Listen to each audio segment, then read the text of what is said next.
কুসুমপুর গ্রামের পাশেই ছিল একটা ঘন জঙ্গল। সেই জঙ্গলে থাকতো অনেক পশু পাখি। তাদের সাথে থাকতো টুনি আর টোনা। টোনারা তেমন কোনো বড় লোক ছিল না। টুনি সিঙ্গারা ভেজে দিত, আর টোনা সেই সিঙ্গারা নিয়ে পাড়ায় আর বাজারে বিক্রি করত।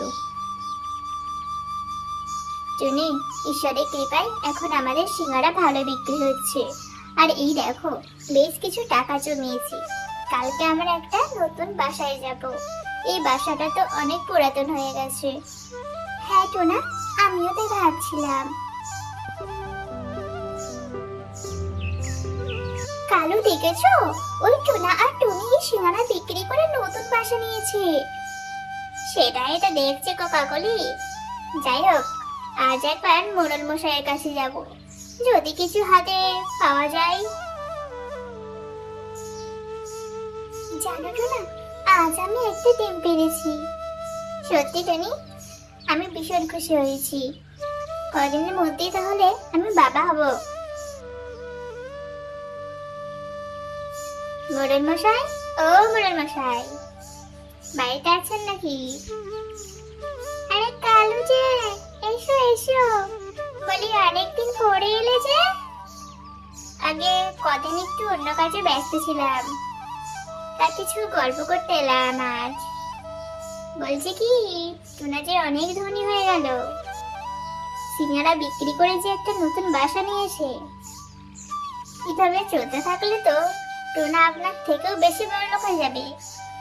সেটা কি আর ভালো দেখাবে? বলিস কি কালু, এটা তো ঠিক নয়। তা কি করা যায় বলতো? তাহলে শুনুন। এরপর কালু মোড়ল মশাইকে চুপি চুপি কিছু পরামর্শ দেয়। এবার তো না জব্দ হবে। কটা দিন কেটে যায়। টুনি, সিঙ্গারা তরকারিটা বানাও, আমি তাড়াতাড়ি স্নানটা সেরে আসি। যা, কাঠগুলো তো শেষ হয়ে গেল। বাইরে থেকে দুটো কাঠ নিয়ে আসি। টুনি যখনই কাঠ আনতে বাইরে যায়, কালু কাক এসে সিঙ্গারার তরকারিতে কিছু একটা ওষুধ মিশিয়ে দেয়।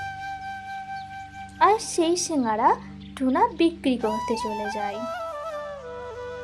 ওই সিঙ্গারা খাবার পরে সবাই অসুস্থ হয়ে যায়, আর সবাইকে হাসপাতালে ভর্তি করতে হয়। টোনা, এসব কি করে হয়ে গেল? আমি তো কিছুই বুঝতে পারছি না। হ্যাঁ টনি, আমিও তো ভাবছি আজ পর্যন্ত আমাদের সিঙ্গারাকে কারোর কোনো ক্ষতি হয়নি, কিন্তু আজ এমন কেন হলো?